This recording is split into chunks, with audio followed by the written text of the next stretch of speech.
다 같이 한번 오늘 말씀을 따라서 해봅니다. 먼저 화목하라. 다시 한번 해보겠습니다. 먼저 화목하라. 지난 주일날 예배에서 선포된 말씀입니다. 이 말씀을 간략하게 정리해서 다시금 전하도록 하겠습니다. 여러분, 화목함의 모습은 세상 창조 때부터 우리에게 향하신 하나님의 뜻입니다.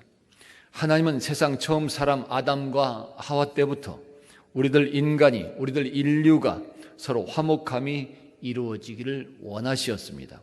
창세기 2장에서 이렇게 말씀하고 있습니다. 이러므로 남자가 부모를 떠나 그의 아내와 합하여 둘이 한 몸을 이룰지로다. 아멘. 예수 믿는 성도들이 가져야 하는 화목함의 모습은 두 가지입니다. 먼저는 하나님과 우리들 인간 사이의 화목함을 말할 수 있습니다. 그래서 구약시대에는 화목 제사가 있었습니다. 하나님과 사람 사이에 평화와 친교를 얻기 위해 화목함을 이루기 위해서 동물의 희생을 드리는 제사 방법이요 예배 방법이었습니다. 예수님이 이 땅에 오신 그 이유도 하나님과 우리 인간 사이에 막혀있던 장벽을 허물고 서로 화목하도록 하기 위한 목적이 있었던 것입니다. 그리고 또 하나의 화목함은 우리들 사람과 사람 사이의 화목함이라고 말할 수 있습니다. 즉 인간과 인간 사이의 수평적인 개념이 되는 것입니다. 이렇게 오늘날 우리들이 예수 안에서 서로 간의 화목함을 이루고 살아가는 그것이 우리에게 향하신 하나님의 뜻이라고 말할 수 있는 것입니다. 이렇게 주님의 말씀을 따라서 서로 화목함을 이루게 될 때 그 화목함은 우리에게 임하시는 하나님의 축복의 통로가 되는 것입니다. 할렐루야. 특별히 예수 믿는 성도들은 각자의 그 가정에서 먼저 화목함이 잘 이루어질 수 있어야 되는 것입니다. 왜 그래요? 가정은 우리들 모든 생활의 출발점이 되기 때문에 그렇습니다. 다시 말하면 가정에서 화목함이 잘 이루어져야 교회에서도 또한 사회생활 현장에서도 서로 화목함을 이루어낼 수 있기 때문에 그런 것입니다. 가정은 우리들 인생의 행복을 위해서 하나님께서 허락해 주신 선물이요 꽃동산입니다. 가정은 우리들 누구나가 얻으려고 노력하는 최종적인 조화의 상태이며 이 땅에서 누릴 수 있는 작은 천국과도 같은 곳이다 말할 수 있습니다. 그러므로 예수 믿는 성도들은 언제나 가정에서부터 이렇게 서로 화목하는 그런 하나님의 말씀에 순종하는 모습이 있어야 되는 것입니다. 오늘도 예수님은 마태복음 5장에서 우리에게 말씀하고 있습니다. 그러므로 예물을 제단에 드리려다가 거기서 네 형제에게 원망 들을 만한 일이 있는 것이 생각나거든 제 예물을 제단 앞에 두고 먼저 가서 형제와 화목하고 그 후에 와서 예물을 드리라. 아멘. 먼저 가서 형제와 화목하라. 예배 드리는 일도 중요합니다. 하나님께 예배 드리는 일도 중요합니다. 그렇지만 그것보다 먼저 있어야 되고 보여져야 되는 것은 먼저 서로 화목하는 일임을 말씀하고 있습니다. 왜 그래요? 서로 화목하는 가운데 예배가 드려지고 또한 서로 화목하는 가운데 예물이 드려져야 하나님께서 기뻐 받으시는 신령과 진정으로 드리는 예배가 되고 또 예물이 되는 것이며 또 나아가서는 우리에게 약속된 축복도 임하기 때문에 그런 것입니다. 할렐루야. 그러면 어떻게 하면 좋을까요? 어떻게 하면 말씀처럼 먼저 화목하는 삶이 이루어질 수 있는 것일까요? 그 중에 몇 가지를 종합해서 들을 수 있습니다. 첫째는 성도는 내가 죄인임을 인정하고 살아갈 수 있어야 되는 것입니다. 다 같이 한번 따라서 해봅니다.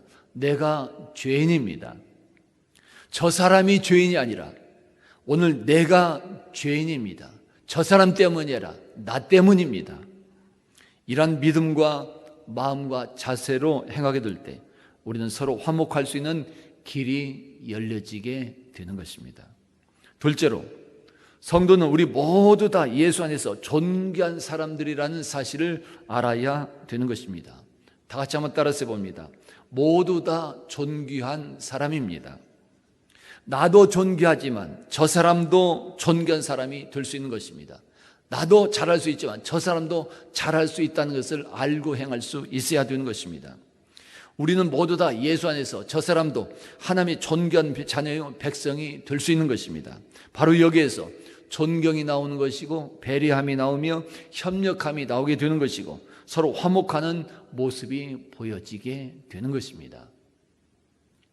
셋째로, 성도는 내가 먼저 권리와 이익을 양보할 수 있어야 되는 것입니다. 다 같이 한번 따라서 봅니다.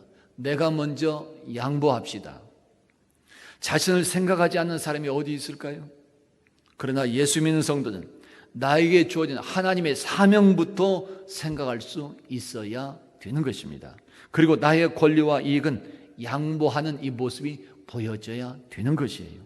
그러할 때 나에게서 예수님이 보여지게 되는 것이고 나를 통해서 상대방이 예수님을 만나게 되는 것이며 서로 화목함도 이루어지는 역사가 임하게 되는 것입니다. 넷째로, 상대방의 약점은 감추어두고 좋은 점을 칭찬할 수 있어야 됩니다. 다 같이 한번 따라서 해봅니다. 칭찬해 줍시다. 약점을 말하면 서로 감정이 상하고 다투어질 수밖에 없습니다. 그러나 칭찬하면 위로를 받게 되고 칭찬하면 서로 상처를 치유받으며 화목함까지 이루어낼 수 있는 것입니다. 다섯째로, 속상한 마음을 내가 해결하려고 하지 말고 하나님께 맡길 수 있어야 되는 것입니다. 따라서 해봅니다. 하나님께 맡깁시다. 내가 나서면 서로 생각이 다르기에 충돌이 발생할 수 있습니다. 예수 믿는 성도는 그때의 일, 그때의 문제를 가지고 하나님의 보좌 앞으로 나아갈 수 있어야 되는 것입니다. 기도하면서 하나님께 맡길 때 오히려 위기도 좋은 관계로 발전해 나갈 수 있는 것입니다. 여섯째로, 성도는 언제나 예수님의 십자가를 기억하며 그 모습을 닮아갈 수 있어야 되는 것입니다. 따라서 해봅니다. 예수님의 십자가를 기억합시다. 모든 현장에서 예수님의 십자가를 생각할 수만 있다면 우리는 모든 것을 넉넉함으로 받을 수 있는 것이고 나아가서는 예수님의 그 모습을 따라서 우리도 행할 수 있습니다. 이럴 때 진정 서로 화목함이 이루어지게 되는 것입니다. 할렐루야.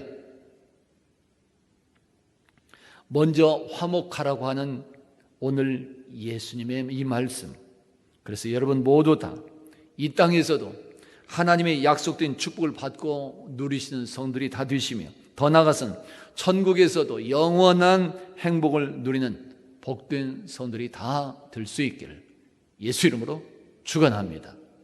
할렐루야. 다 같이 한번 따라서 해봅니다. 먼저 화목하라.